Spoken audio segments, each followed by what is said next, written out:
Hi உங்கள் எல்லாத்துக்கும் வணக்கம். நான் உங்கள் முத்துருப சர்வா முத்துபிராஜ் பேசுகிறேன். நேற்று எலெக்ஷன் முடிஞ்சிட்டு கிட்டத்தட்ட 85% ஓட்டு டேலியாக இருக்குது.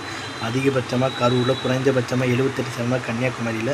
ஸோ தமிழ்நாடு அரசியலே இது ஒரு சரித்திர நிகழ்வுன்னு எல்லோரும் பேசுகிறாங்க. அதே நேரம் போன வாட்டி இந்த வாட்டிக்கு 11 லட்சம் ஓட்டு தான் வித்தியாசம். ஸோ அதுவும் பார்க்கப்படுது.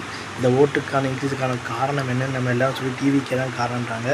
ஸோ இப்போ ட்ரெண்டு வேறு மாதிரி தெரியுது. தாவேக்கா திமுகவும் பல இடங்களில் 2வது இடம் வர மாதிரி சொல்கிறாங்க.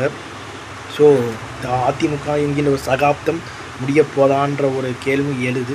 ஸோ இவ்வளோ ஓட்டு தள்ளியாக இருக்கிறது ஆளுங்கட்சிக்கு ஆப்பு வைக்கிற மாதிரியும் எதிர்கட்சிக்கு புதுசாக உருவாகிற மாதிரியான ஒரு சமீட்சை மாதிரி தெரியுது. ஸோ விஜய் அவர்கள் பெரம்பலூர் தொகுதியில் வெற்றி வாய்ப்பு பிரகாசமாக இருக்குதுன்னு சொல்கிறோம். ஏன்னா சென்னையிலே அதிகமாக டேலியாக இருக்குது. அங்கே தான் 90% பெரம்பலூர் தொகுதியில் ஆயிருக்குது. ஸோ இது கவனிக்கப்படக்கூடிய விஷயமாக இருக்குது. தமிழ்நாட்டின் புதிய ஒரு அரசியல் சகாப்தத்தை விஜய் அவர்கள் மே 4ஆம் தேதி எழுதுவாருன்னு ஒரு பேச்சு எழுந்துட்டுருக்குது. நம்ம அரசியல் நிரந்தர எதுவும் கிடையாது. நிரந்தர சேஞ்சஸ் நெவர் நாட் சேஞ்சுப்பாங்க. மாற்றம் ஒன்றே ஒருபோதும் மாறாதும்பாங்க. ஸோ அது உருவாக்கிட்டு இருக்குது.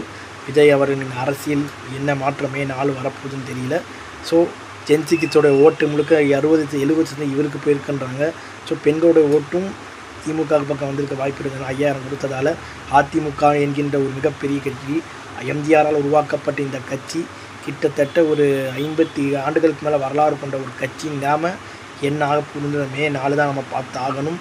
ஸோ வாழ்க்கை ரொம்ப இதாக போயிருக்குன்னு சொல்லுவாங்க. வட்டம்பாங்க, மேலே உள்ளவங்க கீழே வருவாங்க, கீழே உள்ளவங்க மேலே வருவாம்பாங்க. ஸோ தொங்கு சட்டசபையும் உருவானால் விஜய் அவர்கள் கிங் மேக்கராக இருக்கிறதுக்கு வாய்ப்பு இருக்குன்றாங்களாம். ஸோ மே 4ஆம் தேதி தான் நம்ம ரிசல்ட்டை பார்த்தாங்கன்னு சொல்லி என் வீடியோ நான் முடிச்சுக்கிறேன். உங்களை விடைபெறுவது முத்துருப சர்வா முத்துபிரகாஷ். பாய்.